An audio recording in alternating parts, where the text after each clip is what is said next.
Bonjour à tous et bienvenue dans cette partie sur la loi de désintégration radioactive. Alors ici juste petit rappel, cette partie s'intègre en fait dans le chapitre sur les lois de probabilité continue. Et petite pause, si vous regardez cette vidéo sur YouTube, je vous invite à vous inscrire sur leornian.net, leornian.net, où vous pourrez voir l'ensemble du cours de Terminal S et d'autres cours que je mettrai en ligne par la suite. Alors ici on va faire un petit exo qui explique un peu le principe de la radioactivité, en tout cas un des principes fondamentaux. Alors, dans un corps radioactif, j'ai un certain nombre d'atomes qui peuvent se désintégrer. Alors, qu'est-ce que ça veut dire ça? Un corps radioactif, donc imaginons j'ai un objet qui fait 1 kg. Et alors, il est radioactif, ça veut dire que je vais avoir 1000 atomes dedans. Imaginons que ce soit par exemple de l'uranium 238, parce que c'est un des matériaux fissiles classiques qu'on utilise.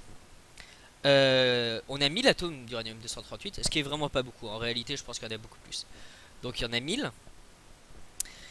Et l'idée de pourquoi est-ce que l'uranium est radioactif, c'est parce qu'en fait, à chaque instant, il a une certaine probabilité de se désintégrer et de donner d'autres atomes que de l'uranium. Et donc c'est pour ça que l'uranium est radioactif. Et donc, à l'instant t égale 0, j'ai 1000 atomes. Mais vu que chaque seconde, j'ai une certaine probabilité de transformer mon uranium en un autre atome, et ben chaque seconde, je vais perdre des atomes d'uranium. Alors la question c'est combien est-ce que je vais en perdre chaque seconde? Alors imaginons que la proportion d'atomes que je perds en une seconde, c'est 10% des atomes que j'avais. C'est-à-dire, imaginons que si j'ai 1000 atomes à l'instant t égale 0, au bout de une seconde, et ben j'en perds 10%, ce qui veut dire que j'en retire 10%, et donc il m'en reste 10% de 1000 ça fait 100, et donc 1000 moins 100 ça fait 900. Il m'en reste plus que 900 au bout d'une seconde. Dans ce cas-là, au bout de 2 secondes, bah, vu qu'il y en a 900 au bout d'une seconde, je dois encore en retirer 10%, j'en retire 90, et donc il en reste 810 au bout de 2 secondes.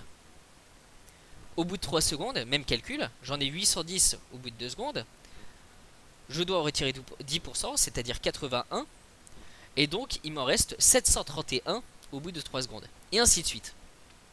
Et donc ici on remarque une chose, c'est qu'en fait, la seule chose qui est constante dans ici, c'est pas le nombre d'atomes radioactifs, lui il n'est pas constant, il baisse au fur et à mesure. Ce qui est constant, c'est la proportion d'atomes que je perds en fonction d'atomes qui étaient présents euh, dans mon échantillon de départ. C'est-à-dire, chaque seconde, c'est-à-dire pour un instant, pour une durée de 1 seconde, je perds 10% des atomes qui étaient présents. Et ça, en termes mathématiques, ça veut dire delta de n de t, c'est-à-dire n de t plus 1 seconde moins n de t à un instant t donné, c'est égal à moins lambda n de t fois delta t. C'est-à-dire, mon nombre d'atomes change d'une proportion du nombre d'atomes qu'il y avait avant, c'est-à-dire une constante fois le nombre d'atomes qu'il y avait avant, fois la durée, parce qu'ici on parle de delta pendant une durée delta t, et donc fois la durée delta t. Donc ici j'ai delta de n qui est égal à moins lambda n delta de t. Et donc ici par exemple dans le cas du 10%, le lambda était égal à 0,1, et on obtenait que bah, mon nombre d'atomes après une seconde moins mon nombre d'atomes à l'instant t égale 0, c'était égal à 900 moins... on avait obtenu que c'était 900 moins 1000, c'est-à-dire moins 100. Et comment est-ce qu'on avait obtenu ça? On avait dit que c'était moins 10% du nombre d'atomes qu'il y avait avant fois le temps qui s'était écoulé, c'est-à-dire moins 0,1 fois 1000 fois une seconde. Et donc ça faisait moins 100. Et donc c'est comme ça qu'on avait trouvé que un lien entre delta n et n.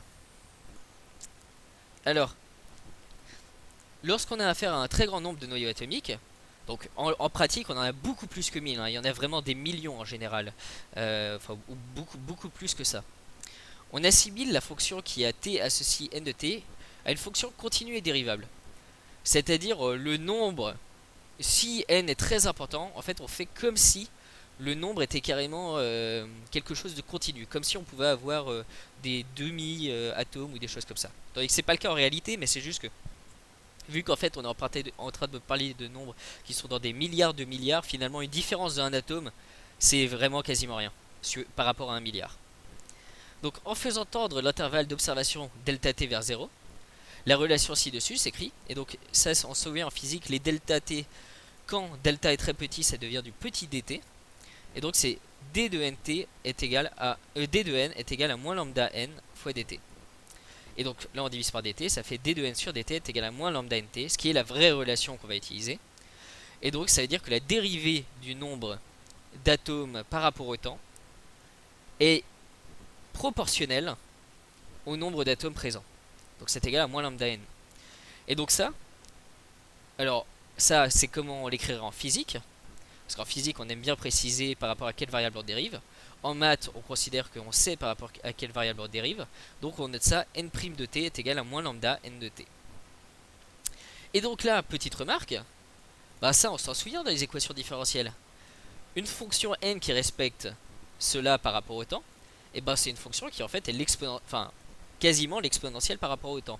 Et donc la solution de cette équation là, c'était une fonction n de t qui est égale à n0 fois exponentielle de moins lambda t, où n0 c'était le nombre d'atomes à l'instant t égale 0. Parce que quand t égale 0, exponentielle de moins lambda t, c'est exponentielle de 0, ce qui fait 1. Et on obtient bien n de 0 égale n0. Alors maintenant, on va proposer de retrouver cette loi par une autre approche. En effet, selon les physiciens, la durée de vie grand T d'un noyau radioactif suit une loi de durée de vie sans vieillissement. Et donc là, on va partir de l'approche un peu probabiliste. Donc l'idée, c'est, autrement dit, une loi exponentielle. Alors l'idée là, c'est vraiment de modéliser mon noyau d'atomes radioactifs. C'est-à-dire mon noyau d'atomes, je sais qu'il a une probabilité de se désintégrer et que cette loi de probabilité, eh ben, elle suit une loi de durée de vie sans vieillissement. C'est une hypothèse qui n'est pas absurde parce que mon atome, tant qu'il ne s'est pas désintégré, on peut imaginer qu'en fait il a absolument pas bougé. C'est juste à un moment donné, on ne sait pas pourquoi, tout d'un coup il se désintègre. Mais si il se passe, mais s'il se désintègre pas, bah a priori il a la même, il a pas bougé donc il est comme neuf. Alors considérons l'expérience grand E, on examine un noyau à l'instant T. Notons grand S l'événement, ce noyau n'est pas désintégré. D'après la loi exponentielle, il existe un réel lambda strictement positif tel que probabilité que ce noyau n'est pas désintégré, c'est égal à probabilité que la durée de vie de l'atome soit plus grande que petit t. Parce que t c'est l'instant où on observe le noyau. Et donc ça, si on retourne à d'autres cours sur les lois de probabilité exponentielle, et ben la probabilité que grand T est plus grand que petit t, c'était égal à exponentielle de moins lambda t. Donc ça c'est notre densité de probabilité qui nous le donnait une fois qu'on l'intégrait. Alors supposons que l'on est au départ par exemple t, à l'instant t égale 0 dans notre corps radioactif N0 noyau. Notons grand X de t, la variable aléatoire, égale au nombre de noyaux non désintégrés à l'instant t. Donc cette fois, ici on en observait juste 1, maintenant on en observe N0. Donc comme chaque noyau se désintègre indépendamment des autres, en effet il n'y a pas de lien a priori entre nos atomes, si un se désintègre, ça n'influence absolument pas si est-ce que les autres se désintègrent ou pas. Donc chaque noyau se désintègre indépendamment des autres, donc on peut affirmer que xt suit une loi binomiale de paramètres petit n égale grand N0 et petit p est égal à grand P de S est égal à exponentielle de moins lambda t. Donc ici l'idée voilà c'est ça, c'est que en fait ici la probabilité de x d'avoir S était exponentielle de moins lambda t et sinon et donc disons que soit il est désintégré soit il n'est pas désintégré. Donc on peut faire une loi binomiale où en fait ce qu'on observe c'est juste le fait de est-ce qu'il est désintégré ou pas. La probabilité qu'il soit pas désintégré c'est exponentielle de moins lambda t. Et donc là je peux introduire une loi de Bernoulli. Et maintenant que j'ai n0 noyaux, et enfin on avait calculé que la probabilité en l'occurrence pour S c'était exponentielle de moins lambda t. Et maintenant, en utilisant le raisonnement, mais pour n0 noyaux, et ben ça devient une loi binomiale. Et donc avec petit n égale à n0 et p qui est égal à l'exponentielle de moins lambda t. Et avec les lois binomiales, on sait que le nombre moyen n de t de noyaux présents à l'instant t est donné par l'espérance de x de t qui est égale à np, c'est-à-dire n0 fois exponentielle de moins lambda t. Là, on pourrait même trouver l'écart type en réalité, qui serait n fois p fois 1 moins p, c'est-à-dire n0 fois exponentielle de moins lambda t fois 1 moins exponentielle de moins lambda t, si ça nous intéressait. Et donc voilà pour la loi de désintégration réactive, où on voit que finalement, le nombre moyen d'atomes qui sont encore en vie, et ben ça suit une loi exponentielle décroissante. Et ce qui se tient, c'est en fait à chaque fois, petit à petit, je supprime certains des atomes, et je supprime toujours proportionnellement par rapport au nombre d'atomes présents dans l'échantillon. Et donc c'est ce qui me donne une exponentielle décroissante.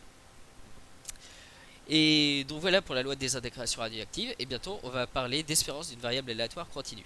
Donc si vous avez aimé cette vidéo, n'hésitez pas à la partager et à vous inscrire sur learnian.net. A bientôt.